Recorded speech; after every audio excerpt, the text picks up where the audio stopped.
காலபுருஷன் அப்படின்னு நம்ம சொல்லும் பொழுது மேஷத்திலிருந்து ஒரு வீட்டையும் காலபுருஷ தத்துவம் நம்ம சொல்லுவோம். இந்த காலபுருஷனுக்கு 8ஆம் இடம் அப்படின்னு சொல்றது விருச்சிக ராசி மண்டலம். சரி, இந்த விருச்சிக ராசி மண்டலத்திற்கு இந்த குரு பெயர்ச்சி அப்படின்னு சொல்லி வரும் பொழுது அவர் எந்தெந்த வீட்டிற்கு அதிபதி? 2ஆம் இடத்திற்கும் 5ஆம் இடத்திற்கும். 2ஆம் இடம் சொல்றது குடும்பஸ்தானம், 5ஆம் இடம் பூர்வ புண்ணியஸ்தானம்.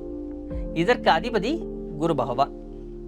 அவர் இப்போ எங்க வரார் அப்படின்னா, இத்தனை நாள் 8ஆம் இடத்தில் இருந்தார், இப்பொழுது அவர் 9ஆம் இடம் என்று சொல்லக்கூடிய பாக்கியஸ்தானத்திற்கு வரார். உடனே நமக்கு ஒரு சில விஷயங்கள், நெகட்டிவான விஷயங்கள் தான் முதல்ல நம்மளுக்கு மனசுல தோணுது. என்ன மனசுல தோணுது அப்படின்னு சொன்னா,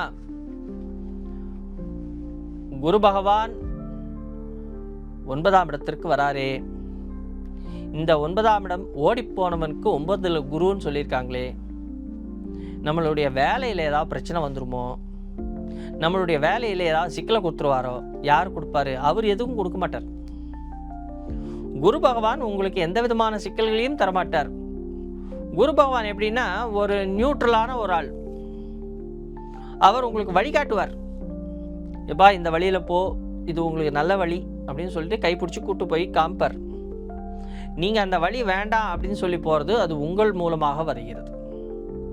அப்போது ஒரு வழி நடத்தக்கூடிய குரு பகவான் உங்களுக்கு நல்ல வழியை தான் காட்டுகிறார். நீங்கள் அதை எவ்வளவு தூரம் எடுத்துக்கிட்டு போகிறீங்கிறது உங்கள் கையில் தான் இருக்குது. குரு பகவான் எந்த ராசி மண்டலத்தை இப்போ பார்க்க இருக்கிறார் அப்படின்னு சொன்னால், முதல் விஷயம் உங்களுடைய விருச்சிக ராசி மண்டலத்தை அவர் பார்வையிடுகிறார். உங்கள் ராசியில் சந்திரன் இருக்கிறார். அந்த சந்திரனை இப்போ குரு பகவான் கடகராசி மண்டலத்திலிருந்து பார்வையிடுகிறார். உங்களுடைய புத்தி கூர்மை, உங்களுடைய அறிவாற்றலை அவர் வளர்ப்பார். இதனால் பார்த்தீங்கன்னா சில விஷயங்கள்லாம் செய்யறதுக்கே சோம்பேறித்தனமாக இருக்கும். எந்த முயற்சி செஞ்சாலும் பண்ண முடியாத ஒரு சோம்பேறித்தனம், சோம்பல் அல்லது ஏதாவது ஒரு தரங்கள் இருக்கும். இப்போ குரு பகவான் அதை உடைப்பார்.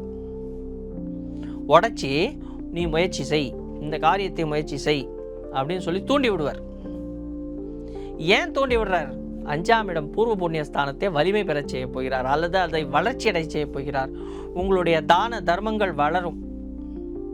நீங்கள் திடீர்னு ஒருத்தவங்களுக்கு யாருக்காவது ஒரு 10 ரூபா தானமாக தருவீங்க, யாருக்காவது சாப்பாடு வாங்கி தருவீங்க, இல்லை ஏதாவது ஒரு ஜீவராசிகளுக்கு ஏதாவது நீங்கள் செய்வதற்கான மனம் வரும்.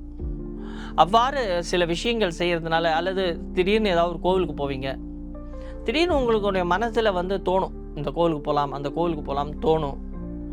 உங்களுக்கு ஒரு நல்ல இன்ட்யூஷன் கிடைக்கும். இப்போ இந்த இன்ட்யூஷன் மூலமாக என்ன ஆகுதுன்னா, பூர்வ புண்ணியஸ்தானம் வலிமை அறிகிறது. இந்த பூர்வ புண்ணியஸ்தானம் வலிமை அடையும் பொழுது ஆட்டோமேட்டிக்காக உங்களுக்கு முயற்சி வந்துடும். இந்த ஆட்டோமேட்டிக்காக வர முயற்சியின் மூலமாக உங்களுக்கு வெற்றி 75% வெற்றி.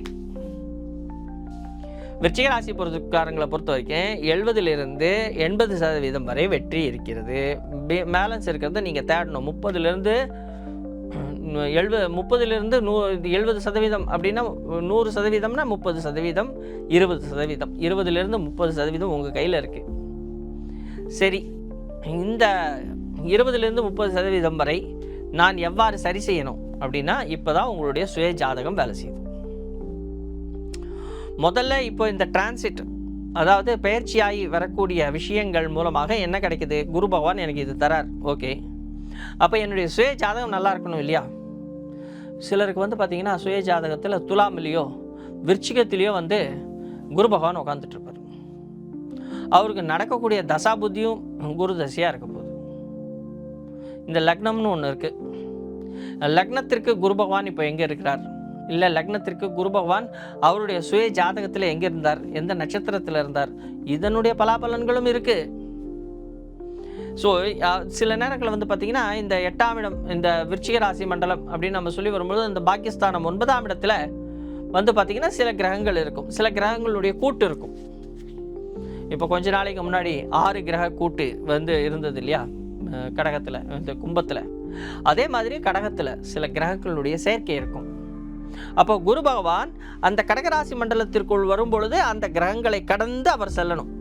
அப்போ அந்த கிரகங்களை கடந்து செல்லும் பொழுது அவர் சில நல்வினைகளையும் சில தீவினைகளையும் கொடுக்கலாம்.